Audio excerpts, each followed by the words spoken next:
Kapag tumingin ka sa likod mo, nakikita mo ang lahat ng pinagdaanan mo.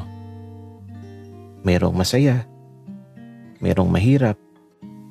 Subalit sa lahat ng to, patuloy ka pa rin sa paghakbang patungo sa pangarap mo. Patuloy kang lalaban sa pag-abot ng bawat mitiin mo dito sa mundo.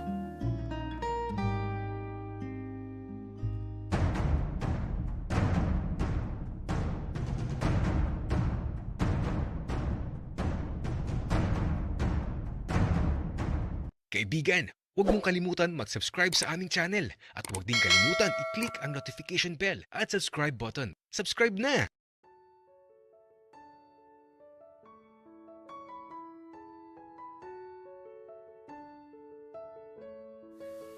Kung sino man ang nasa panaginip ko, gusto ko siyang makilala.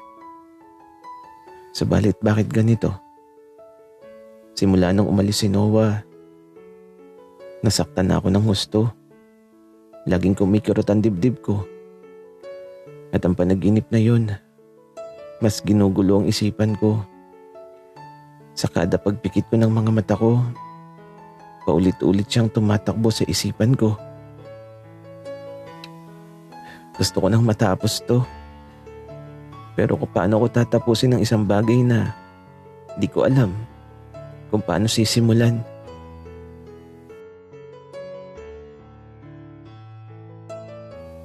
Nak, Rafael, bukas pala kaarawan na ni Noah. Magkukulong ka lang ba sa kwarto mo? Alam ko po, Papa. Nak, ano bang plano mo? Bakit nagkakaganyan ka? Kawawa naman si Noah. Papa, hindi ko din po alam. Gulong-gulo na ako. Nak, kung ano nagpapasaya sa'yo, gawin mo. Malaya kang gawin ang lahat ng gusto mo.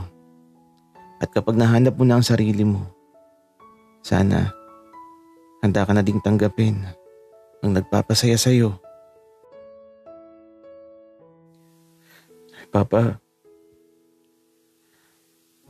bakit ganun? Parang napakadaming nangyari. Bakit parang may nakilala akong isang tao na di ko maalala? Isang taong laman lagi ng panaginip ko. Isang taong tila ba nagmamay-ari ng puso ko. Anak, ayoko maniwala sa mga imposible. Pero alam mo, marahil nung natutulog ka, nung mga sandaling yon, siguro may isang taong tumulong sa'yo. Kasi alam mo anak, may isang taong hindi ko alam kung bakit bigla na lang dumating. Isang taong ewan ko ba kung hulog ba ng langit kasi nung dumating siya, nagising ka. Papa, sino po? Sino pa ba? Di si Noah.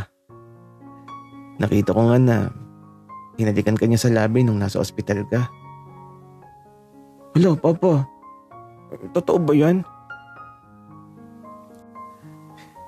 Oo nga anak. Kitang-kita ko.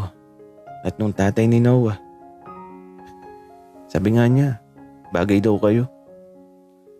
Hala, Papa. Bakit ngayon mo lang sinabi yan sa akin?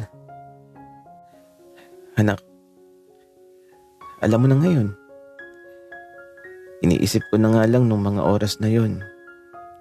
Parang si Sleeping Beauty ka, yung nagising na prinsesa dahil sa halik ng prinsipe niya. At sinabi ko na lang din talaga sa sarili ko na kapag nagising ka, kahit anong hilingin ni Noah ibibigay ko. Kahit ikaw, ibibigay talaga kita doon. Papa naman ibibigay mo talaga ako kay Noah? Aba, oo naman. Kaya nga nung makaalis sila ng tatay niya, ilang oras lang ang nakalipas nagising ka bigla. Sobrang saya ko nun. Kaya lang, nung magising ka, may hinahanap ka. Nagwawala ka, umiiyak ka kasi sabi mo, naiwan mo siya. Tinanong pa nga kita, anak. Sabi ko pa sa'yo, sinong hinahanap mo? Kaya lang di mo maalala kung sino. Basta ang sabi mo, mahal mo siya. At naiwan mo siya. Nak, sino ba ang tinutukoy mo? Siya ba ang laman ng panaginip mo? Papa, di ko alam. Kasi malabo ang panaginip ko. Hindi ko makita ang mukha niya. Basta ang alam ko, namamasyal kami tapos lagi kami magkasama. At sa tuwing aalis siya, Papa, naiiwan lang ako sa bahay nila. Naghihintay sa pagbabalik niya. Kaya lang, Papa,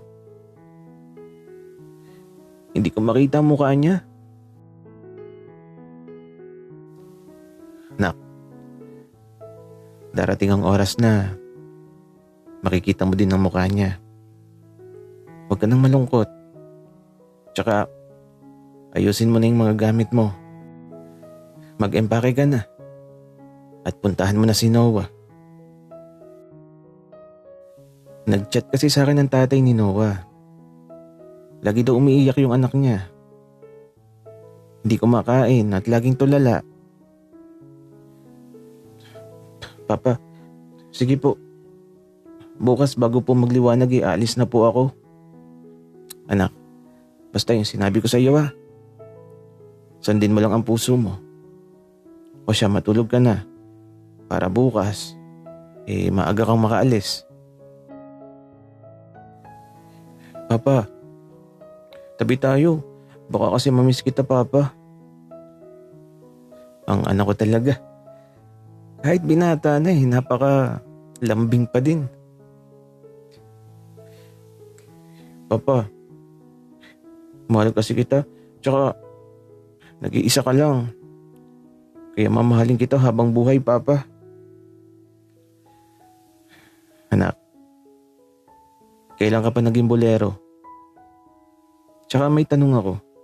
Nung nakaraang gabi, anong ginagawa niyo ni Noah sa banyo? Bakit ang ingay niyo doon? Wala yung Papa. Naligo lang kami ni Noah. Anak naman. Naligo pero may naungol? Ano yun? Nasarapan sa pagligo? Papa, alam mo, matulog ka na. Guni-guni mo lang yun. Baka nananaginip ka lang nung mga oras na yun. Ay, nako. Ang anak ko. Sige na nga. Guni-guni ko na lang lahat ng napakinggan ko. Oo, Papa. Isang guni-guni lang ang lahat. Wika ako. At ito, kinurot ako bigla ni Papa sa bewang ko. Di naman masakit yung kurot. Parang kiniliti nga lang ako. Kaya ito, bukas sa pagising ko,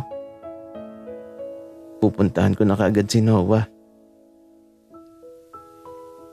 Hihingi ako ng tawad at pakikinggan ko na ang puso ko. At sana, mapatawad na ako ni Noah. Kaya lang, anong ireregalo ko sa kanya? Ang hirap namang mag-isip. Pero, bahala na. Basta bukas, may regalo ako kay Noah.